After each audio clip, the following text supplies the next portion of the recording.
Je vous invite d'aller dans un laboratoire, de prendre un amplificateur idéal, bien sûr de l'alimenter, de le brancher, et de choisir les valeurs que j'ai proposées ici, à savoir une résistance de 330 kΩ, une résistance de 3,3 ici, et une capacité de 47 nanofarad.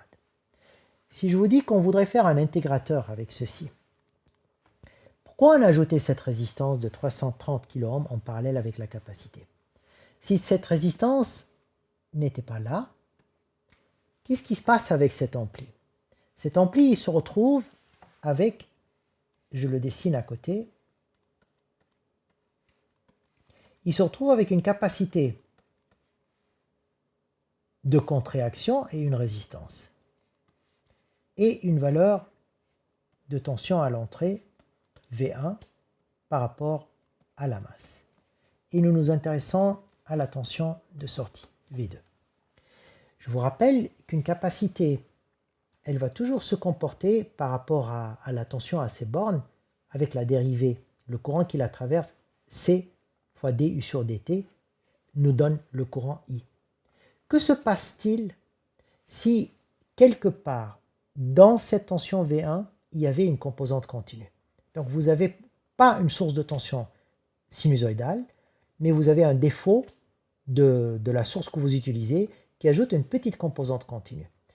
Vous vous rappelez que la composante continue, la capacité se comporte comme un circuit ouvert pour cette composante continue, comme si la capacité n'existe pas. Alors si cette capacité n'existe pas, et vous verrez, votre ampli se résume à quelque chose de ce style-là.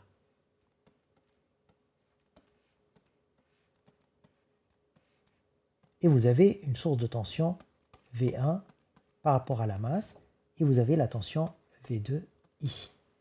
Donc il n'y a pas de courant qui passe ici. I égale à 0. Le courant continue. De toute façon, pour la capacité se comporte comme un circuit ouvert. Le courant n'entre pas dans l'ampli, donc on a simplement le schéma d'un comparateur. Donc la tension V1 se compare à un potentiel 0. Donc il suffit d'une toute petite composante continue ici pour que la tension V2 sature soit vers Vsat plus, soit vers Vsat moins. Donc on va se trouver avec l'amplificateur qui va saturer d'un côté ou de l'autre, si on n'avait pas mis cette résistance. Le fait d'avoir mis une résistance qui est égale à 330 kΩ en parallèle, donc on en met une résistance ici, cette résistance-là, elle va prendre en charge votre composante continue. Donc votre composante continue va passer le courant continu que je vais écrire IDC, il passera par ici, il passera par là, et il ne passera pas dans la capacité parce que la capacité se comporte comme circuit ouvert. Donc vous vous retrouvez avec un amplificateur pour ce qui est courant continu va vous amener à un gain constant qui va être de 330 kΩ divisé par 3,3. Et c'est ce qu'on va essayer aussi d'observer lors de l'expérimentation dans un travail pratique qu'on va proposer tout à l'heure. Il faut aussi se rappeler d'une autre chose. Si vous voulez utiliser cet amplificateur sous forme d'intégrateur, il va de soi que vous devez utiliser une tension sinusoïdale. Cette tension sinusoïdale devrait être supérieure en tout cas à 10 fois le pôle de la fonction de transfert pour que votre ampli commence à agir comme intégrateur. Sinon, il y a toujours l'effet de cette résistance qu'on aurait ajoutée qui est là simplement pour éviter le fait qu'il y ait un courant DC. Il y a un autre effet que je voudrais attirer votre attention, mais on en reparlera plus tard dans un autre chapitre, c'est que l'amplificateur, malgré qu'on a branché ça à la masse, possède une imperfection qu'on appelle la tension d'offset. La tension d'offset, c'est un défaut d'ampli, on n'en a pas parlé jusqu'à maintenant, nous parlerons plus tard. Donc même si cette tension-là ne contient pas de composante continue, le fait qu'il y a une petite offset ajoutée par l'ampli de quelques millivolts, et bien ceci suffit pour créer ce phénomène que je vous ai décrit ici et qui va pousser mon ampli à une saturation.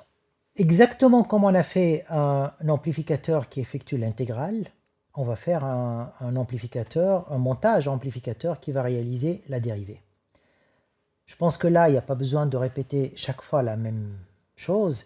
C'est parler de la tension V1, parler de la tension V2. Je crois que c'est devenu une évidence que le même courant parcourt les deux. On a interverti la résistance et la capacité dans un montage intégrateur et on l'a placé différemment, donc dans le sens opposé, pour tomber sur un montage différenciateur. Donc si vous écrivez que le courant est le même, et vous écrivez les lois temporelles par rapport à la capacité et à la résistance, vous arriverez directement à cette relation qui vous dit le même courant qui parcourt la résistance et qui parcourt la capacité vous donne une relation que lorsque vous exprimez la tension V2 en fonction de la tension, plutôt la valeur de la dérivée de la tension V1, parce que la capacité c'est ce qu'elle va effectuer, vous retombez directement sur une expression qui vous dit que la tension de sortie est proportionnelle à la dérivée de la tension d'entrée multipliée par une constante RC avec un signe moins devant. Ce même montage, si vous branchez à l'entrée une tension sinusoïdale, pareil comme à l'intégrateur, on va remplacer la capacité par son impédance ZC, qui est égale à 1 sur J oméga C, et la résistance R par ZR, qui est égale à la valeur de la résistance R. Et on va faire le rapport entre cette impédance-là divisée par cette impédance-ci et mettre ceci avec un signe moins devant. Et nous allons nous retrouver avec l'expression suivante. La valeur de la fonction de transfert h de j oméga égale moins Z2 sur Z1 avec Z2 est une résistance et Z1 est une capacité, vous donnerez une fonction de transfert égale moins J oméga RC. Quand on rapporte ça dans un diagramme de Bode module, c'est une pente de 20 dB par décade et qui passe par le point égal qui est égal à 1 sur RC.